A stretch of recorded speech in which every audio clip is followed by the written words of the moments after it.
Corona काल में केंद्र सरकार ने किसानों को दी अपने कृषि उत्पादों की बिक्री के लिए खेत से बाजार तक निर्बाध छूट। पहल से कोविड गाइडलाइंस पर अमल करते हुए उपभोक्ताओं को ताजा फल और सब्जियों की आपूर्ति हुई सुनिश्चित।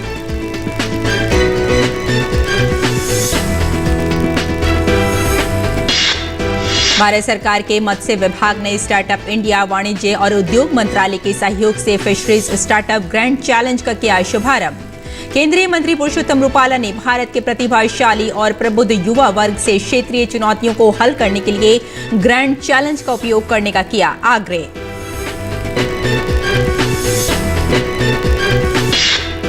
मध्य प्रदेश सरकार ने राज्य के ओलावृष्टि से प्रभावित किसानों को मदद का दिया आश्वासन। 50% से अधिक नुकसान वाली फसलों के किसानों को 30,000 प्रति हेक्टेयर के हिसाब से राहत राशि देने की घोषणा।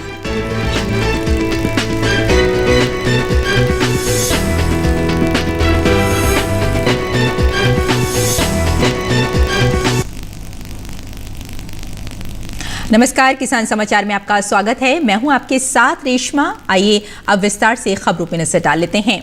कोरोना काल में भारत सरकार देश के किसानों को उनके कृषि उत्पादों की खेत से बाजार तक पहुंच सुनिश्चित कराने का काम कर रही है। वहीं उपभोक्ताओं को उचित मूल्य पर मंडियों में ताजा फल सब्जियां उपलब्ध कराने के सार्थक प्रयास भी कर रही है। पेश है दिल्ली की ओखला मंडी से ओपी यादव की ये ग्राउंड रिपोर्ट। कोविड की स्थिति को देखते हुए सभी को मास्क पहनना तथा सामाजिक दूरी बनाए रखना अनिवार्य है। ये नजारा है दिल्ली स्थित ओखला सब्जी मंडी का। कोरोना वायरस और उसके नए वेरिएंट ओमिक्रॉन के प्रति भारत सरकार ने मंडियों में आने जाने वाले नागरिकों को एक और जहां जागरूक करने का काम किया है, वहीं देश भर की कृषि उपज मंडियों में किसानों को फल सब्जियां लाने ले जाने में कोई परेशानी ना हो, इसके भी समुचित इंतजाम किए हैं। एग्रीकल्चर सिस्टम का जो वर्किंग है वो बड़ा सही चल रहा है। इस बार सप्लाई भी ठीक है, सप्लाई चेन सिस्टम भी फंक्शन कर रहा है, मार्केट भी ठीक से फंक्शन कर रहा है और किसान के लेवल पे सब्जी या फलों के उत्पादन में कोई कमी नहीं आई है, बल्कि अगर ट्रेड के पॉइंट ऑफ व्यू से देखें तो एक बेहतर परफॉर्मेंस पिछले एक साल में निकल के आई है। कोविड पीरियड को हमारे देश की जनता ने, सिस्टम ने, सरकार ने, संस्थाओं ने बखूबी फेस किया और अच्छी तरीके से उसमें अपने परफॉर्मेंस दिया। केंद्र सरकार की इस पहल से कोविड महामारी के दौर में देश के कई राज्यों से किसान अपने कृषि उत्पादों को आजादपुर व ओखला कृषि मंडी में बेचने के लिए आ रहे हैं। अंदर एंट्री कराते हैं, मास्क के बिना नहीं कराते उसको, और दूरियां बना कर रखवाते हैं। वैसे भी अनाउंसमेंट करवाते हैं, बार बार अनाउंसमेंट हो रही जागरूक कराने के लिए। मैं कोच जिला जालौन से ये मटन लाता हूँ और ओखला मंडी में बेचता हूँ। सरकार की तरफ से हमको अच्छी सुविधाएं मिलती हैं। गोभी बेच रहे हैं, यूपी से आए हैं, जिला बदायूं से। बिक्री अच्छी हो रही है? नहीं, काम कोई नहीं बंद है, काम बढ़िया हो रहा है। ये महाराष्ट्र से पपीते आए हैं, ये पपीते हैं, ये हम लोग इसे बेचेंगे। भारत सरकार के इस सार्थक कदम से मंडी में आने जाने वाले उपभोक्ताओं को भी यहाँ ताजा फल सब्जियाँ समय पर मिल रही है। कोई दिक्कत नहीं है, अभी तो सभी तरह की सब्जी मिल रही है। हर तरीके सब्जी है और रेट भी बढ़िया है। कोई दिक्कत नहीं, सारी सब्जी मिल रही है, बढ़िया बढ़िया। आलू लिए हैं, टमाटर लिए हैं, आप? अमरूद मैंने लिया है और पपीता देख रहा हूँ। कोरोना काल में भारत सरकार ने देश के किसानों को एक और जहां अपने कृषि उत्पादों की बिक्री के लिए खेत से बाजार तक निर्बाध छूट दी है, वहीं कोविड गाइडलाइंस की पालना के साथ उपभोक्ताओं को ताजा फल सब्जियों की आपूर्ति सुनिश्चित करवाने का महत्वपूर्ण काम भी किया है। कोरोना काल में देश के उपभोक्ताओं को समय पर फल सब्जियों की आपूर्ति सुनिश्चित करवाने के लिए भारत सरकार लगातार प्रयास कर रही है। यही वजह है कि फल और सब्जियों से जुड़े रोजगार, व्यापार और कारोबार से जुड़े व्यक्तियों को सरकार ने न केवल कोविड प्रोटोकॉल की पालना के साथ साथ विशेष तरह की कई सहूलियतें दी है, बल्कि देश के उपभोक्ताओं को समय पर फल सब्जियों की आपूर्ति सुनिश्चित कराने का महत्वपूर्ण काम भी किया है। दिल्ली की ओखला मंडी से मेरे सहयोगी सौरभ शुक्ला के साथ मैं OP Yadav, DD news, Delhi. Bharat सरकार के मत्स्य विभाग ने स्टार्टअप इंडिया वाणिज्य और उद्योग मंत्रालय के सहयोग से फिशरीज स्टार्टअप ग्रैंड चैलेंज शुरू किया है। ये प्रतियोगिता देश के भीतर स्टार्टअप्स को मत्स्य पालन और जलीय कृषि क्षेत्र में अपने अभिनव समाधानों को प्रदर्शित करने के लिए एक मंच प्रदान करने के उद्देश्य से शुरू की गई है। इस अवसर पर MOFA-HND मंत्री पुरुषोत्तम रूपाला ने मत्स्य पालन और जलीय कृषि क्षेत्र की विशाल क्षमता और राष्ट्रीय अर्थव्यवस्था के लिए इसके महत्व पर जोर दिया। उन्होंने फिशरीज स्टार्टअप ग्रैंड चैलेंज का शुभारंभ करते हुए भारत के प्रतिभाशाली और प्रबुद्ध युवा वर्ग से आग्रह किया कि वे क्षेत्रीय चुनौतियों को हल करने के लिए अपने समाधान दिखाने के लिए एक मंच के रूप में ग्रैंड चैलेंज का उपयोग करें।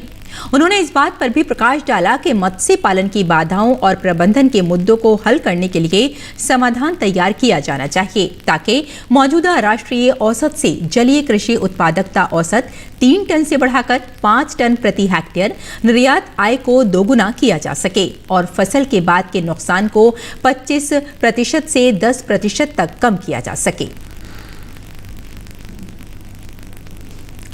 मध्य प्रदेश के मुख्यमंत्री शिवराज सिंह चौहान ने अशोकनगर के मुंगावली के ग्राम भजावन में ओलावृष्टि प्रभावित क्षेत्रों का अवलोकन कर किसानों से चर्चा की। इस दौरान उन्होंने कहा कि जिन किसान भाइयों की फसलों का 50% से अधिक का नुकसान हुआ है, उनको 30,000 रुपये प्रति हेक्टेयर के हिसाब से राहत राशि दी जाएगी। एक तो बीमा कंपनी से बात चल रही, इसी जनवरी के महीने में पिछले साल की फसल बीमा योजना का पैसा बांटा जाएगा। जनवरी के महीने में मैंने उनको अल्टीमेटम दे दिया। और दूसरी बात, हमारे किसान भाइयों का जिनका नुकसान 50% से ज्यादा हुआ है, 30,000 रुपया प्रति हेक्टेयर की दर से राहत की राशि उनको दी जाएगी। उसके साथ साथ इस बार फसल बीमा हमने अलग तरीके से किया है। जो नुकसान होगा उसका 25% बीमा कंपनी को एडवांस देना पड़ेगा, बाकी आकलन होता रहेगा, वो पैसा अलग से दिया जाएगा। और 25% आकलन के बाद जो 75% बचेगा वो पूरा आकलन करके दिया जाएगा। मुख्यमंत्री ने कहा कि किसान ने यदि लोन लिया होगा तो ऋण वसूली को स्थगित कर अल्पकालीन लोन का मध्यकालीन ऋण में बदलकर उसका ब्याज भी हम भरवाएंगे। फसल के अलावा मवेशियों की मृत्यु एवं अन्य क्षति के लिए अलग से राशि दी जाएगी। जिनका नुकसान हुआ है उनकी ऋण वसूली स्थगित होकर अल्पावधि का ऋण मध्यावधि में परिवर्तित किया जाएगा और उसका ब्याज भी हम भरवाएंगे ताकि किसान परेशान ना हो। अभी एक किसान के खेत में हम गए थे, उन्होंने कहा कि बेटी की शादी थी है आगे। ऐसी परिस्थितियों में जहां किसान का भयानक नुकसान हुआ है और बिटिया की शादी है, तो बिटिया की शादी भी हम करवाएंगे, वो चिंता ना करें, उसका भी इंतजाम हम करेंगे ताकि कोई दिक्कत बेटी की शादी में ना आए। किसान भाइयों, दिक्कत और परेशानी है, मुसीबत है, लेकिन घबराने की जरूरत नहीं। इसलिए भारतीय जनता पार्टी की सरकार है, हम काहे के लिए बैठे हैं? इसलिए बैठे हैं कि संकट के पार निकाल के ले जाएं, कोई चूक ना हो। शिवराज सिंह चौहान ने कहा कि मेरे किसान भाई और बहन बिल्कुल चिंता ना करें, सरकार उनके साथ खड़ी है, उनकी हर मुसीबत और परेशानी को दूर किया जाएगा। किसान भाइयों, तकलीफ है लेकिन चिंता मत करना। ये संकट आया है लेकिन संकट के पार निकाल के आपको ले जाएंगे, इस मुसीबत से निजात आपको दिलाएंगे। और इसलिए पहली चीज, नुकसान का सर्वे। हमारे सारे अधिकारी हैं, कलेक्टर हैं, कमिश्नर हैं। 18 तारीख तक सर्वे पूरा कर लिया जाएगा और सर्वे में कोई बेईमानी भी ना हो, मनमानी ना हो, ईमानदारी से हो, ये निर्देश मैंने दिए।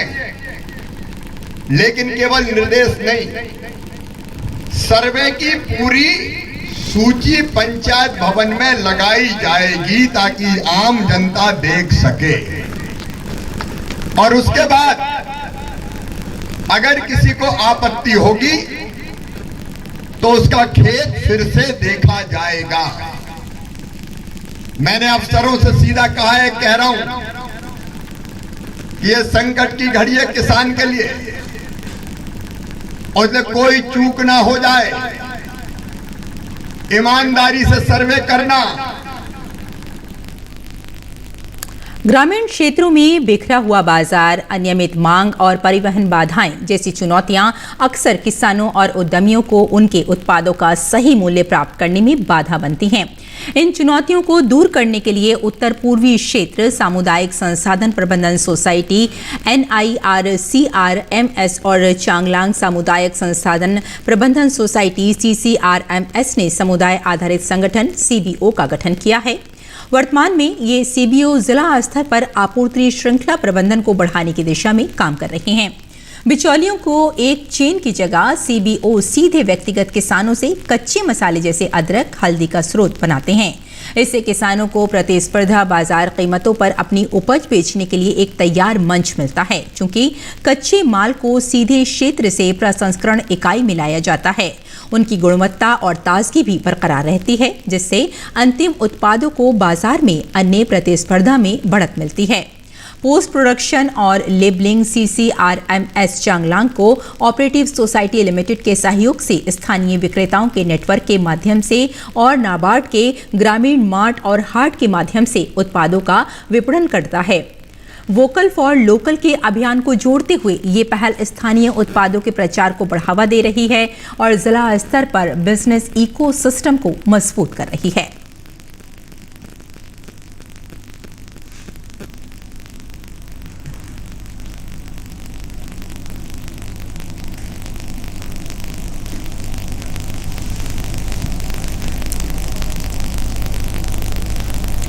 और मंदिरों में चढ़ाए जाने वाले फूल, नारियल आदि अक्सर बर्बाद हो जाते हैं।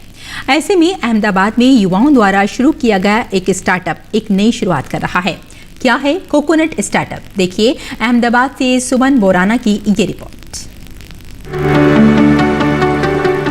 भारत आस्था का देश है।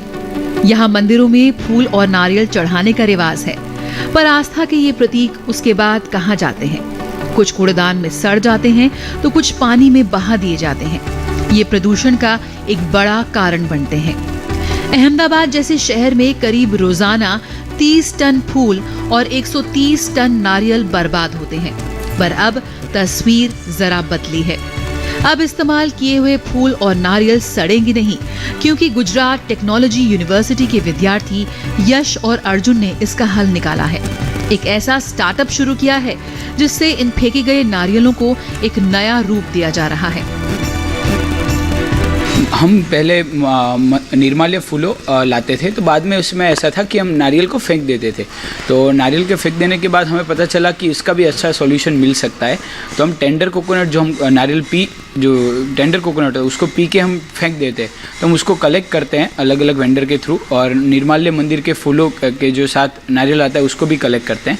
उसमें से कोकोपीट बनता है। हम मंदिर के फूलों कलेक्ट करते हैं, उसमें से अलग अलग चीज़ें बनती है। जैसे हम फूलों का पाउडर बनाते हैं, पाउडर में से अगरबत्ती बनती है, और फूलों का जो थोड़ा सड़ जाता है फ्लावर, उसमें से खाद बनता है।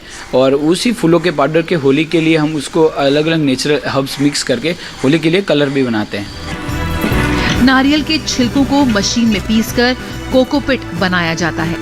ये मिट्टी के विकल्प के रूप में बेहतर रूप से काम करता है। नारियल के फाइबर से स्टिक्स बनाई जाती हैं, जो मनी प्लांट जैसे पौधों के लिए सपोर्टर का काम करती हैं। नारियल के स्टार्टअप से उन कई लोगों को रोजगार मिल रहा है जो कभी कचरा बीनने का काम करते थे, तो कुछ बेरोजगार महिलाएं थीं जो आज अच्छी कमाई कर रही हैं। मेरे को मालूम नहीं था कि ये फूल में से क्या बनता है। फिर मैं नदी में नाव चलाते रहा, फूल की थैलियाँ पकड़ते रहा। फिर मेरे को मालूम पड़ा कि ये वेस्ट में से फूलों का खाद बनता है। वो गबला बनाते हैं, मोस्टिक बनाते हैं, और छोटा मोटा सब कुछ काम हम लोग कर लेते हैं। और जो मंदिरों को नारियल आता है, श्रीफल वगैरह वगैरह, उसको हम छिलका निकाल के उसका कोकोपीट खातर भी बनाते हैं। और उसमें से जो काटली निकलती है उसमें से हम बाउल बनाते हैं, चम्मच बनाते हैं, किचन बनाते हैं। अक्सर हमने कांच, स्टील और मिट्टी के बर्तन देखे हैं, पर इस स्टार्टअप की मदद से नारियल की कटोरियां व अन्य आकर्षक चीजें बनाई जा रही हैं, जो हमें प्राकृतिक रूप से फाइबर भी देती हैं। इसके साथ ही नारियल से की चेन और चम्मच भी बनाई जा रही है, जो आकर्षण का केंद्र बन रही है। हम अक्सर रास्तों पर बिखरे फूलों और नारियल को देखते हैं, पर अर्जुन और यश जैसे विद्यार्थियों ने इनके सही निस्तारण की जिम्मेदारी ली है और उसे एक नए व उपयोगी रूप में पेश किया है, जो अपने आप में एक अनोखी मिसाल है। और अब बात मंडी भाव की। जानते हैं कि देश भर में क्या रहा अनाज का भाव।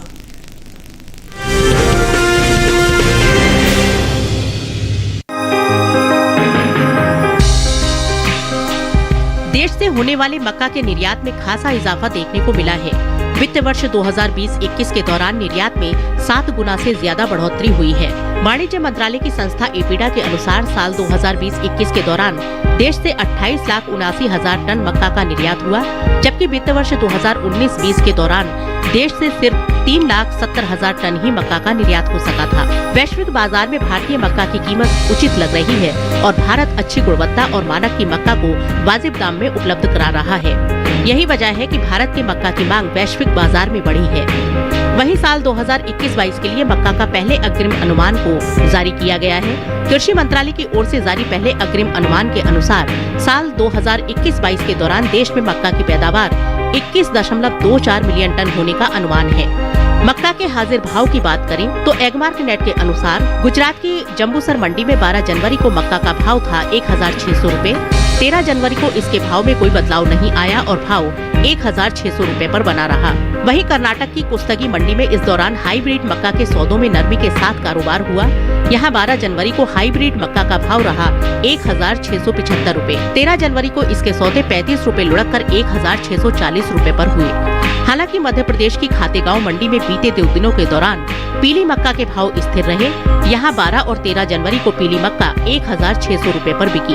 इसी तरह उड़ीसा की नवरंगपुर मंडी में हाइब्रिड मक्का के भाव में कोई बदलाव देखने को नहीं मिला और 13 जनवरी को यहाँ मक्का का भाव 1,400 रूपए पर बरकरार रहा।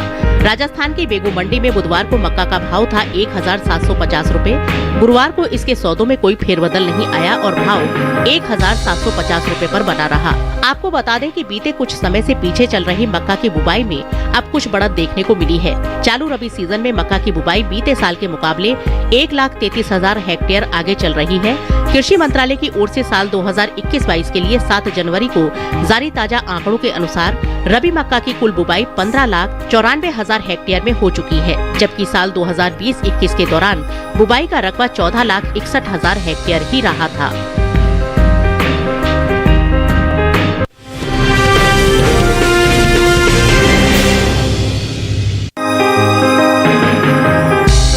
कृषि मंत्रालय की ओर से रबी फसल वर्ष 2021-22 के लिए 7 जनवरी को जारी ताजा आंकड़ों के मुताबिक दलहन की बुवाई निर्धारित लक्ष्य से 10 लाख हेक्टेयर आगे चल रही है।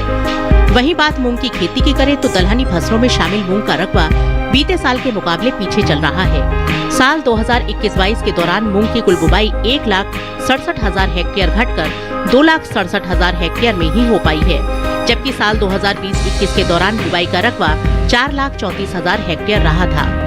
वहीं मूंग के हाजिर भाव पर नजर डालें तो एगमार्क नेट के अनुसार गुजरात की राजकोट मंडी में 12 जनवरी को मूंग का भाव रहा 6,875 रूपए।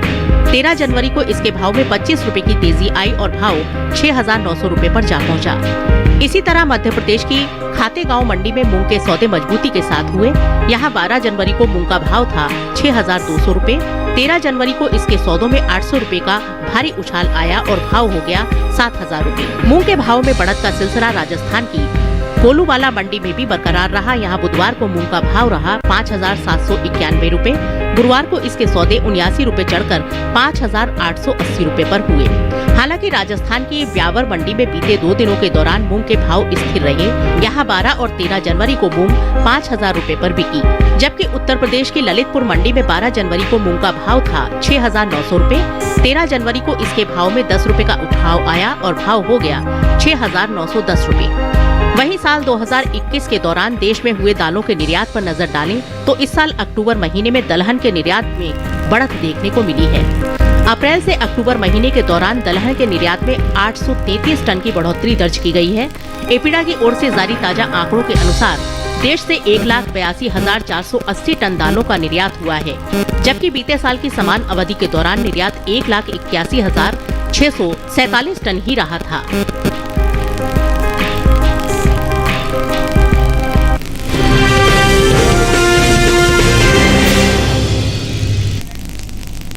और खेती किसानी के साथ साथ आइए नजर डालते हैं कुछ और खबरों पर, यानी हमारा सेगमेंट खास खबर। प्रधानमंत्री नरेंद्र मोदी ने वीडियो कॉन्फ्रेंसिंग के माध्यम से स्टार्टअप उद्यमियों से किया संवाद। प्रधानमंत्री ने कहा कि स्टार्टअप्स का ये कल्चर देश के दूर दराज तक पहुंचे, इसके लिए 16 जनवरी को अब नेशनल स्टार्टअप डे के रूप में मनाने का किया गया फैसला।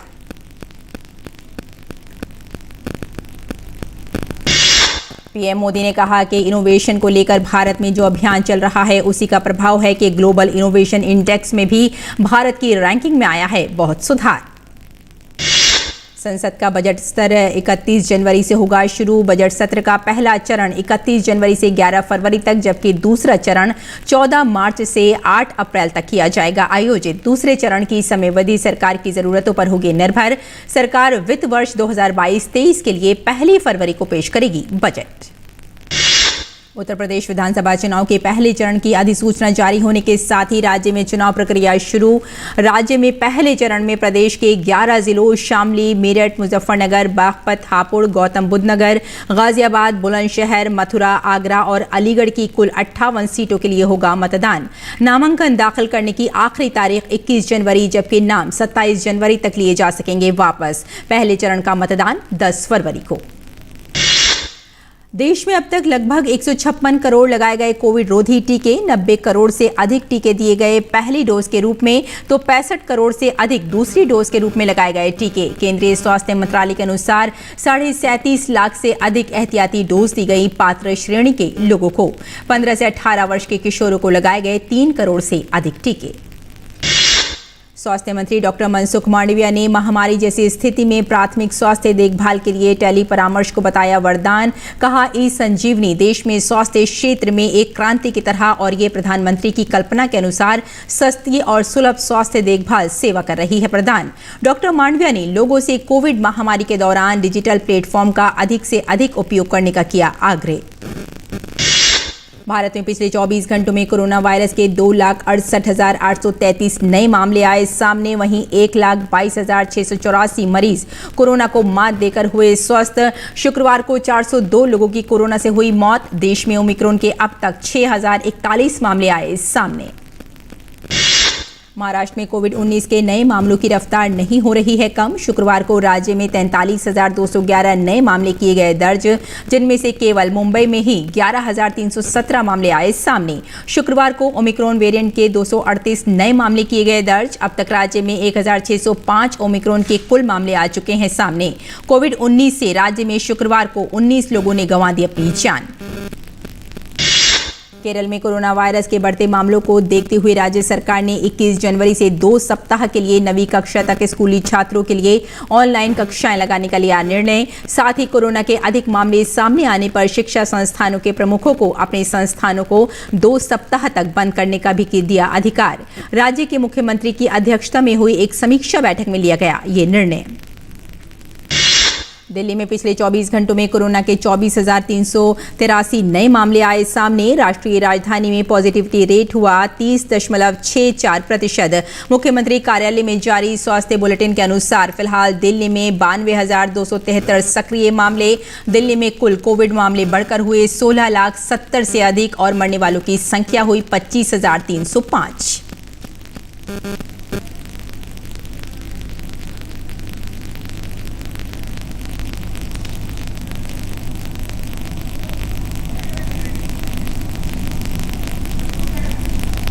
तो किसान समाचार में फिलहाल इतना ही। अनुमति दी, नमस्कार।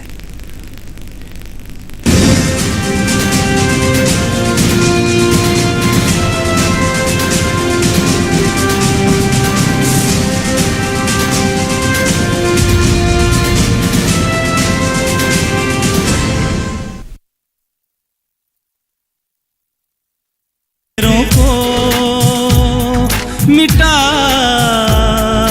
देती है जिंदगी अपनी ये गैरों पे लुटा देती है। इसका मकसद तो है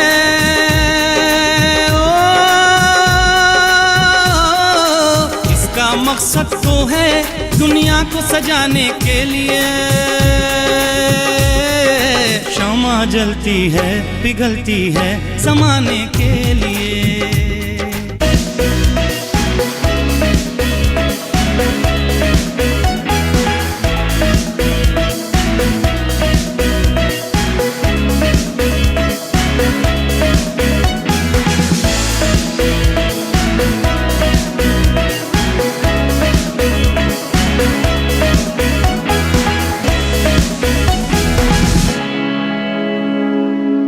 शिवपुत्र को समाप्त करने के लिए योजना बनाई थी शाम्बुकी, तो योजना सफल हुई अथवा नहीं।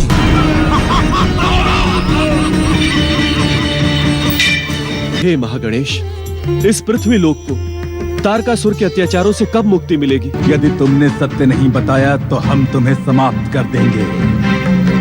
नारायण नारायण।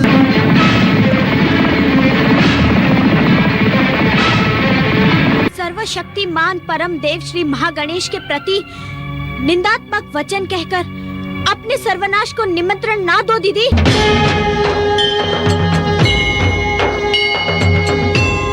श्री गणेश श्री गणेश श्री गणेश श्री गणेश श्री गणेश श्री गणेश। क्या सोचते हैं वो जिन्हें चुना आपने? जो आपके हित में है उसे जाना आपने? पूछेंगे हर वो सवाल जो रखता है आपसे सरोकार। बताएंगे आपको आखिर क्या है आपके अधिकार। हर सवाल हर उलझन को सुलझाएंगे हम विशेषज्ञों के संग। दूरदर्शन किसान के खास कार्यक्रम विचार विमर्श, शुक्रवार रात 10 बजे।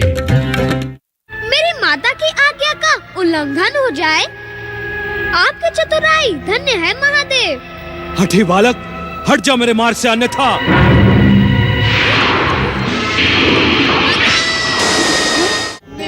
मेरा पुत्र गणेश। कार्य यही है, हर युग का आधार यही है।